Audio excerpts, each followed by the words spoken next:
প্রশ্ন: মুজিবনগর স্বাধীন বাংলাদেশ সরকারের কাঠামোলি কোন? উত্তর: মুজিবনগর স্বাধীন বাংলাদেশ সরকারের কাঠামো নিম্নরূপ: ১. রাষ্ট্রপতি ও মুক্তিযুদ্ধের সর্বাধিনায়ক বঙ্গবন্ধু শেখ মুজিবুর রহমান। ২. উপরাষ্ট্রপতি সৈয়দ নজরুল ইসলাম, বঙ্গবন্ধুর অবর্তমানে অস্থায়ী রাষ্ট্রপতি। ৩. প্রধানমন্ত্রী Tajuddin. ৪.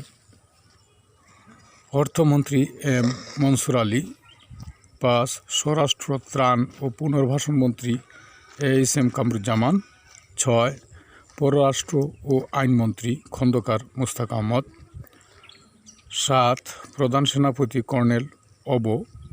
M A G Osmani. ৮. Chief of staff lieutenant colonel অব. Abdur Rab. ৯. Deputy chief of staff group captain A K Khandakar.